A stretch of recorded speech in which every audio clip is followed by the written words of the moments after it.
you first planned this cruise, and then up until now, what is that? What happened?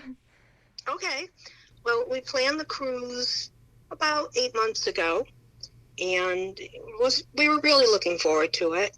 Um, we treated ourselves to first class flights and flew to San Francisco the day before. And then we got on the ship and sailed to Hawaii, and it was wonderful. We visited four of the islands, met up with some family there, saw whales, toured, hiked. It's just a beautiful, beautiful place. And then we were on the way back, and on Wednesday, they announced that we were not going to go to Mexico. Mexico was to be our last stop at the cruise before we headed back to San Francisco. And the announcement was that we were going to go straight to San Francisco because of the virus. We sailed into San Francisco, or we had headed towards San Francisco, but they wouldn't let us dock. And that's pretty well documented. That's exactly what happened. We did circles off the coast of California until they finally brought us into the port of Oakland. So Oakland is more of an industrial type port. It's not a passenger port, and they had to make special arrangements, and they finally got the ship in. On Thursday, at lunchtime, the captain came on the speaker and announced that everyone had to quarantine in their cabins. And you had to go to your cabin. You didn't really have a choice. Now, I don't think anyone argued about it because I think people were a little bit frightened. And then the Coast Guard helicopter came with the test kits, and they swabbed the 46 people. And then it was actually Vice President Pence who announced that 21 were positive. The captain had not been told. He was a little bit upset. He apologized to everyone because if you're one of the 46 that swabbed, you see on TV that 21 people are positive, I'm sure you would be, beyond scared. Mm-hmm. So we remained in our cabins. If we answered the door for the cabin for our meals, we had to wear a mask. And the crew, I have to say, was absolutely fantastic. They were very accommodating. We relied on room service for anything except for the meals, and that became an issue because they only had one line. And the captain said, listen, we're adding a couple more lines so you won't have those 20-30 minute wait times. And I mean, they addressed each problem like that to take care of us as it came up. So then on Tuesday of this week, we were given our luggage tags, and when you get your luggage tags, they tell you to pack, put the tags on, put your luggage outside the door. Our luggage was picked up about 3:30 a.m. on Wednesday morning, and it was our assumption we were going to be called and get on the bus, go to the plane, and go somewhere, because they had told us they were making arrangements throughout the country. Well, we didn't get called until 6:30 Thursday night, and we disembarked. We went through a medical screening. We got a sticker, and then we went on the bus. We had a police escort from the port to Oakland Airport, where we were driven out onto the tarmac. The bus then was unloaded, and we went into the plane. The plane was staffed with a medical crew. They were physicians, assistants, RNs, paramedics, EMTs. They were in full hazmat suits, and we were flown here to Georgia. We arrived about 6:30 this morning, Eastern time. And then we got off the bus. We walked into this large hangar, and it was set up for processing. Another medical screen, and this screen also had you list your prescriptions, asked if you needed refills. It was a little more thorough, but it was very well organized. They had a breakfast waiting for us, and then they put us on another bus and brought us to our accommodations. So we are in, it's almost like a dormitory setup. We each have our own room, and we share the bathroom, but the rooms are beautiful. It's like a hotel. Queen size bed, the refrigerator, microwave, and everything. We are allowed to go outside, have to wear a mask anytime we're out of the room. The building is fenced. They put up a fence, and there are guards from the Department of Justice patrolling the perimeters. But everybody is very nice. There's really no animosity.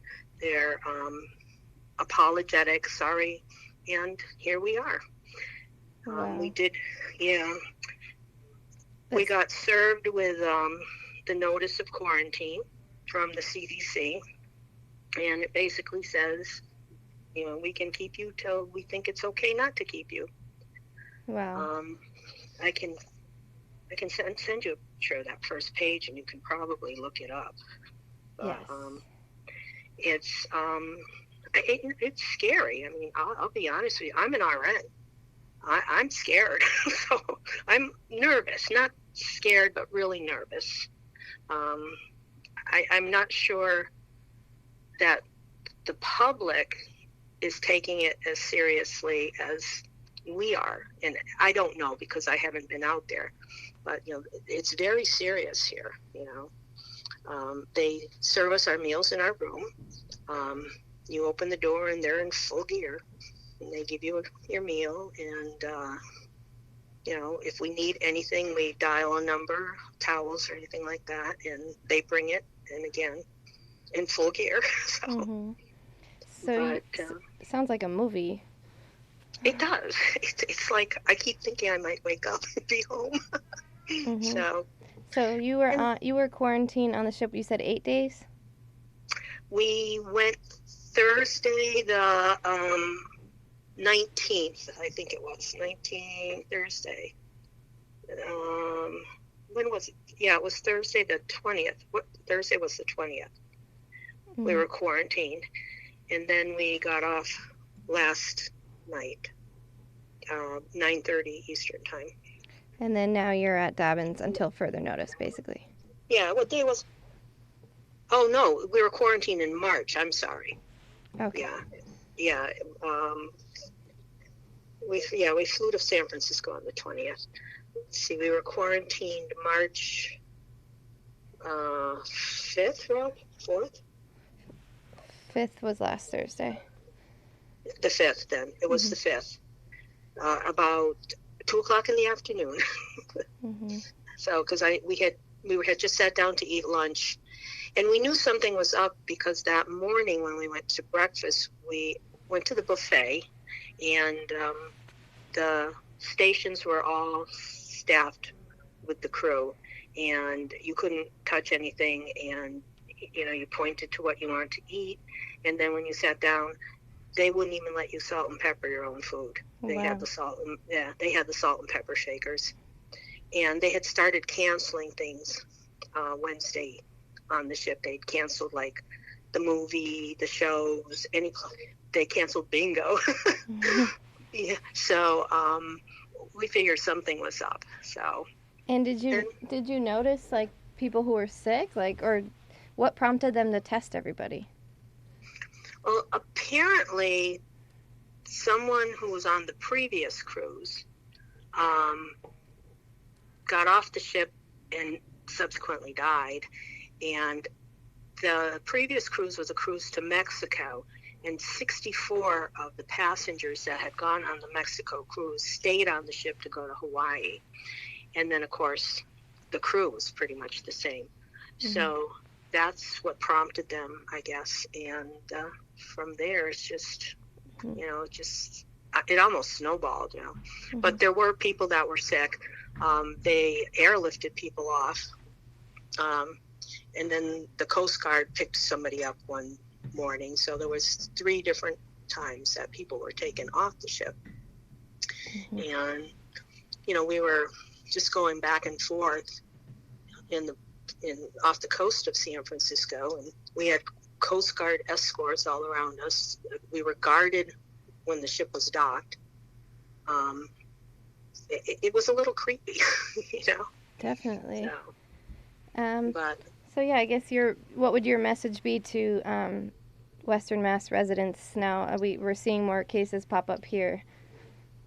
I think you have to be diligent and wash your hands. Keep them away from your face. Wash your hands, wash your hands. Wash them.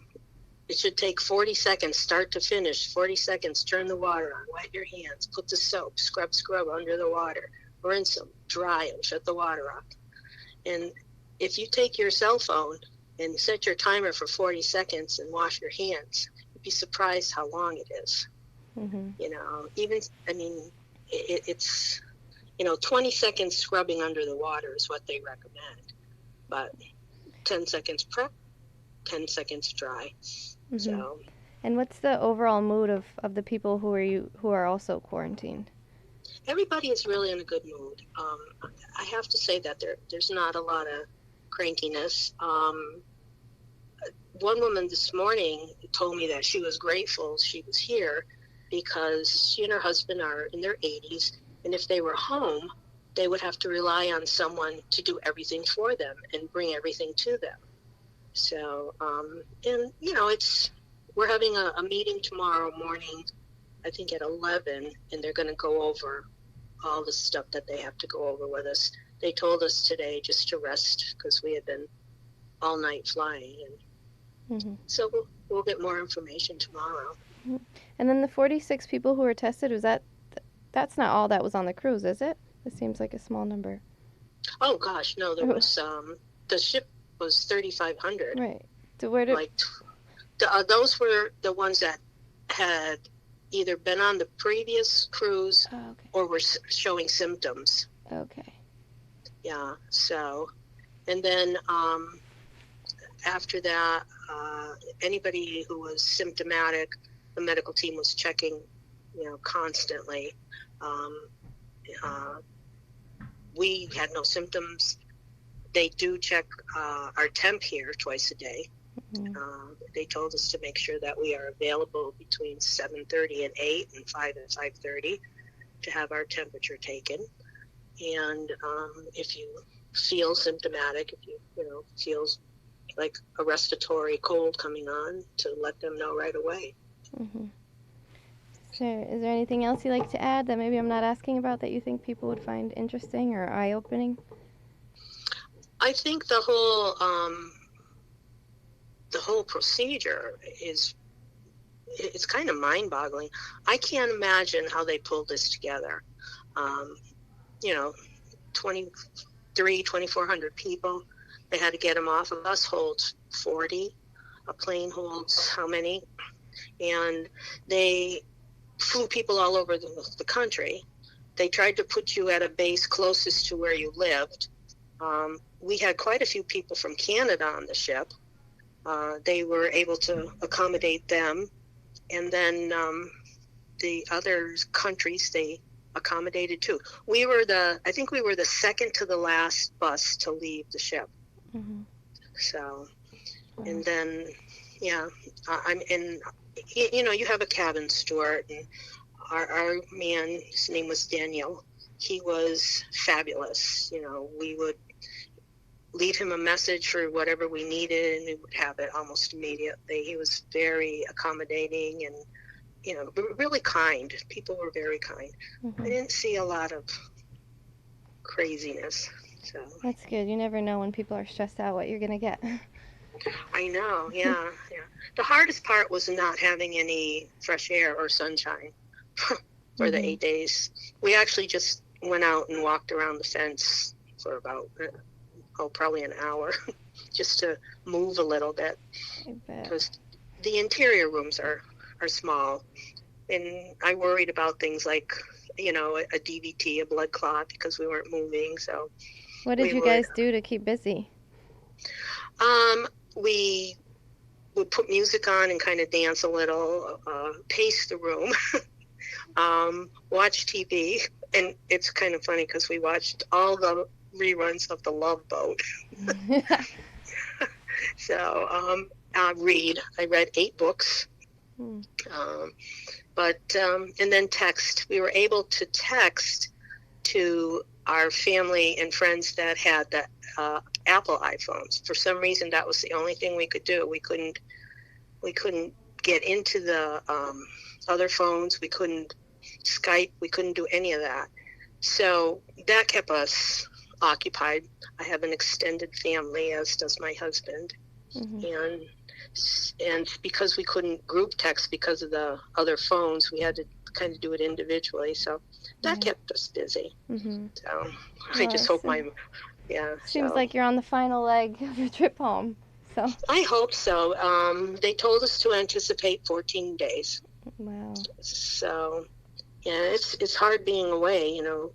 I think who feeds the cat, who picks up the mail, who pays the bills.